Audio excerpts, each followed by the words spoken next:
मेरे पापा को जाना पड़ता दे दिया, मैं अपनी नानी के घर पे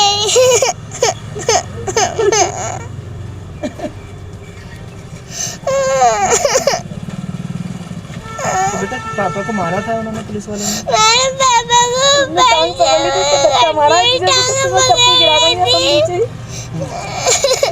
तुम टांग पकड़ रही थी पुलिस वालों की? ये पकड़े चेक भाई लौंडे की टांग पकड़ो, मैंने धक्का मार के इसने पर फेंक दिए। फिर क्या हुआ था जब तुम टांग पकड़ रही थी पुलिस वालों की? पापा को मत मारो। जालिमों ने मारा था। ये तो पापा को मत मारना। हाँ। खुर्जा से काफ़ी सारे लोग कुरैशी बिरादरी के यहाँ इस वक्त मौजूद हैं। एसएसपी साहब से मिले हैं और एसएसपी साहब ने आश्वासन भी दे दिया है कि जांच के बाद उचित कार्रवाई की जाएगी। सबसे पहले बातचीत करेंगे जो उनके परिजन हैं। क्या नाम है आपका? मेरा नाम मोहम्मद ताहिर है। ताहिर जी, थोड़ा सा हमें बताइए कि जिस तरीके से आज कप्तान साहब से आप मिले हैं, कप्तान साहब ने आपको क्या आश्वासन दिया है? कप्तान साहब ने हमसे कहा सीओ साहब से जाकर खुर्जा मिलिए। मैंने उन्हें स्पेशल बोल दिया है इस केस में वो आपकी सुनवाई करेंगे। क्या हुआ था? असल में ये हुआ था, ये जो अकील भाई हमारे सोए हुए थे, 1 बजे के करीब इनके ऊपर दबिश पड़ी और ऊपर जो भी सूरत हाल बनी। ये कौन सी तारीख की बात है? ये 23 तारीख की रात की बात है। 1 बजे के बीच में जो है ये वारदात हुई है। फिर उन्हें जो भी सूरत हाल हुई वो नीचे गिरे और जिसकी वजह से उनकी डेथ हो गई उपचार के कारण। इस तरह से उनके साथ में सूरत हाल बनी है और हम लोगों ने सुनवाई करनी चाहिए, तो हमारी कोई सुनवाई अब तक नहीं की गई है। हम चाहते हैं कि इसमें हमारी सुनवाई की जाए। इनकी 4 छोटी बच्चियां हैं, 1 बच्चा है, 1 घरवाली है, उन्हें कौन देखेगा? इस तरह से प्रशासन को किसी के साथ नहीं करने कहा गया। ऐसा नहीं किया जाए बिल्कुल भी। ये साजिश है एक मारने की उन्हें। तो ये बताते हैं कि उन पर कई सारे मुकदमे चल रहे थे, तो जिसकी वजह से पुलिस बार बार उनके घर पर आती थी, वो क्या बात? जी, जैसा कि अभी आपको बताया, उनके अहलिया ने बार बार आए हैं। हमारा मकान उनसे कुछ दूरी पर है। अब ये मुकदमे कैसे चलते हैं ये अल्लाह बेहतर जाने, इसके बारे में हमें कुछ मालूम नहीं है। मुकदमे चलते रहते हैं। अगर किसी जो क्रिमिनल होता है, कोई बड़ा क्रिमिनल होता है, कोई छोटा क्रिमिनल होता है, किसी पे कम मुकदमे होते हैं, किसी पर ज़्यादा मुकदमे होते हैं, मगर इसका मतलब ये नहीं होता है कि उसके परिवार के घर, उसके घर पर अगर हम जा रहे हैं, परिवार के सामने उसको मार पीटा जाए और मार और पीटने के बाद में उसको छत से फेंक दिया जाए। आरोप जो लगा रहे हैं, जो परिजन हैं, उनका ये आरोप है कि आकिल को पहले पीटा गया, बंदूक की बटें मारी गईं और बंदूक की बट मारने के बाद उसको छत से धक्का दे दिया गया, जिसके कारण वह गंभीर रूप से घायल हुआ। और उसके बाद 23 तारीख की रात की ये घटना है और 27 तारीख में उसने दम तोड़ दिया। अब ये लोग जो पुलिस वाले हैं उन पर कार्रवाई के लिए कप्तान साहब के पास आए हैं। क्या कहेंगे आप? ठीक है, हमें इंसाफ मिलना चाहिए। कप्तान साहब ने इसे ऑर्डर करे हैं खुर्जे सीओ साहब, और हमें इंसाफ मिले। ये तीनों जो अधिकारी हैं इनके खिलाफ सख्त से कार्रवाई करी जाए। जो पुलिसकर्मी वहाँ पहुँचे थे? जी, वो वहाँ पहुँचे हैं और जो लोग अज्ञात में। मगर पुलिस का कहना ये है कि जब वो दबिश के लिए वहाँ गए थे तो उस दौरान जो आकिल है वो भाग रहा था और ऊपर से पैर फिसल गया और वो नीचे गिर गया। ये गलत बात थी। उनकी बेटी ये बता रही है कि उन्हें उठाया है, उठाने के बाद में माँ आपस में मारपीट हुई है, फिर बट मारी गई है और फिर नीचे फेंका है। चलिए बात मान लेते हैं पुलिस की भी हम, कि आकिल का पैर फिसला और वो छत से नीचे गिरा।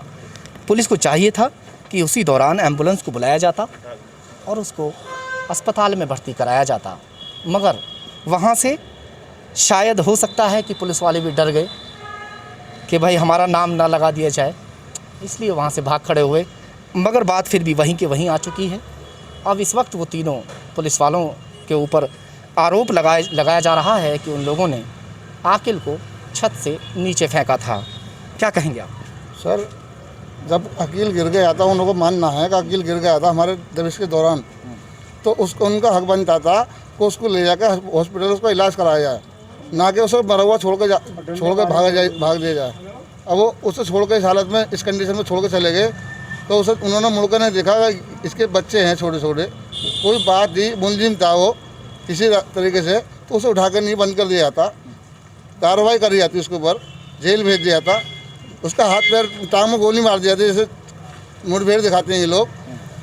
इसके मतलब ये थोड़ी एक वजह और भी हो सकती है, जिस तरीके से बच्चे बता रहे हैं, मासूम से छोटे छोटे से बच्चे हैं, उनका कहना ये है कि जिस वक्त घर में पुलिस पहुंची थी तो आपस में हाथापाई हो गई थी, तो उस हाथापाई के दौरान मारछीड़ ज़्यादा होगी शायद। मारछीड़ तो हमें तो कोई जानकारी नहीं है, उसके बच्चों को जानकारी है। जो उनके सामने वारदात हुई है वो तो उनको पता होगी, और मरने वाले को पता क्या वारदात है। भाई हमें तो हम तो पड़ोसी चाचा कुटुंब खानदान के, जैसे हमें सूचना लगी हम मौके वारदात पर पहुँचे, उसे लेकर न्यू हॉस्पिटल पहुँचे।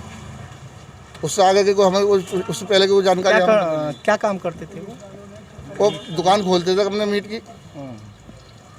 खैर, फिलहाल जो भी हो, पुलिस पर इस वक्त आरोप है कि आकिल को मारकर नीचे फेंक दिया गया।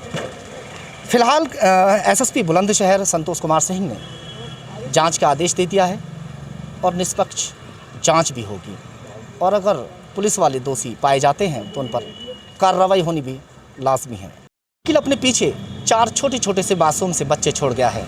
ये देख सकते हैं कि आप बच्चे हैं, और जब ये घटना हुई तो इन बच्चों का कहना है कि उस वक्त ये मौजूद थे। चलिए बातचीत करेंगे। बेटा क्या नाम है आपका? सुमैया। सुमैया बेटा, क्या हुआ था उस रात, आप बताओ। हमारी अम्मी और माँ पापा और हम सब ऊपर सो रहे थे। हमारे पास पुलिस वाले आए थे, हमारे हाँ कुंडी बजाई तो सब जगह से घेर लिया था पापा को, और फिर कहने लगे हमें पैसे दे दो, हमारी मैं मंगवा रही हैं, दिया मंगवा रही हैं। तो हमारे पापा हमारी अम्मी कहने लगी पैसे तो है नहीं, दुकान बंद हो रही है लॉकडाउन की वजह से।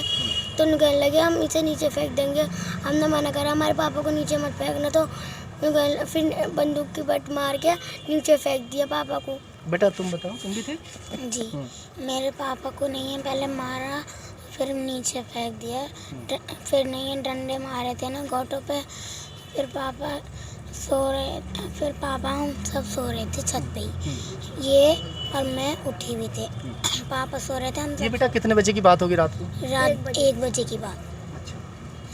फिर हमारे पापा को मारा पीटा छत पे ही, और फिर छत पे से बंदूक के पीछे की वो जो होती है वो मार के सिर में, फिर वो नीचे फेंक दिया पापा को। हमारे पापा यहाँ हड्डियाँ टूट गई दिमाग की, वो टूट के भेजे में घुस गई और यहाँ की हड्डी घिस गई।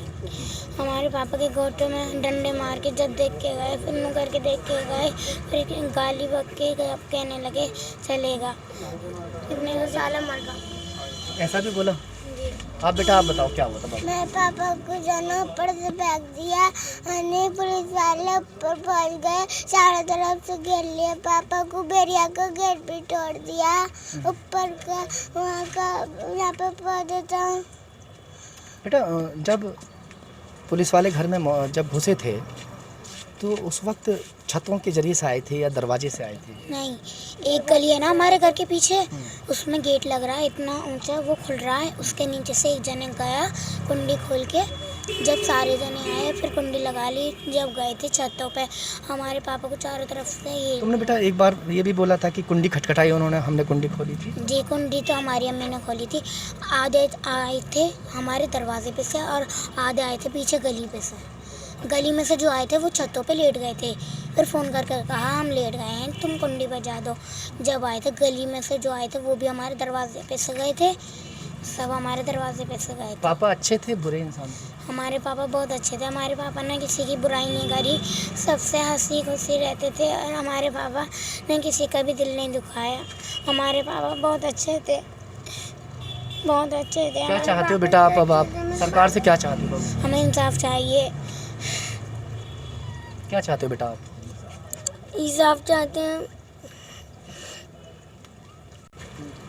क्या नाम है? मेरा नाम फ़हीम है। क्या बताइए फ़हीम, क्या कहना चाहते हैं? मैं ये कहना चाहता हूँ पुलिस प्रशासन जो है वो लोगों की सुरक्षा के लिए होता है, उनके साथ सहयोग के लिए होता है, हिफाजत के लिए होता है। अब प्रशासन ही इस चीज़ पर उतर आए तो बताइए फिर कौन सहयोग, कौन? ये भी तो कहते हैं कि काफ़ी सारे क्राइम थे उसके। देखिए फैसला तो अदालत करेगी, पुलिस का करना नहीं है। फैसला ये अदालत करती है कौन मुजरिम है कौन निर्दोष है। अगर मुकदमे थे तो वो उनका सामना कर रहे थे। आखिर कैसे इंसान थे, यानी कि झगड़ा लगड़ा कुछ ज़्यादा करते? नहीं, वो ऐसा नहीं था, वो तो अपने काम में बिजी रहते थे। उनके ऊपर जो वो थे मुकदमे थे वो भी जो है वो फर्जी तरीके के मुकदमे थे। अगर वो मुकदमे की बात है तो वो तो अदालत इंसाफ करेगी, ना कि पुलिस करेगी। अब इस तरीके से पुलिस कोई का नया क्राइम किया था क्या जिसकी वजह से पुलिस ने दबिश मारी थी? ऐसा कुछ भी नहीं था। उनको जो है पुलिस जो प्रशासन उनको हमेशा परेशान करता रहता था। जैसे अभी उनकी वाइफ ने बतलाया आपको है इंटरव्यू में, कहा है कि वो परेशान करते रहते थे पुलिस प्रशासन आए दिन उनसे जो अवैध वसूली और इस तरीके से।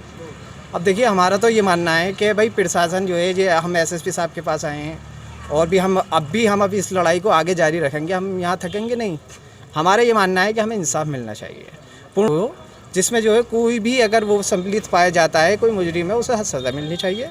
इस तरीके से शहर एसएसपी से क्या उम्मीद है आपको? जी उनसे पूरी उम्मीद है। उन्होंने हमें आश्वासन भी दिया है और ये भी कहा है कि हमने इससे पहले भी हम वहाँ सीओ साहब के यहाँ हम आदेश कर चुके हैं, आज फिर से हम आदेश कर रहे हैं सीओ साहब के यहाँ पर। तो हमें पूरी उम्मीद है कि प्रशासन हमारा सहयोग करेगा, एसएसपी साहब या डीएम साहब या जो भी है, हम इस लड़ाई को जो आगे लड़ेंगे। सहयोगी मोहित लोधी के साथ ज़हीर खान, खबर तहकीकात, बुलंदशहर।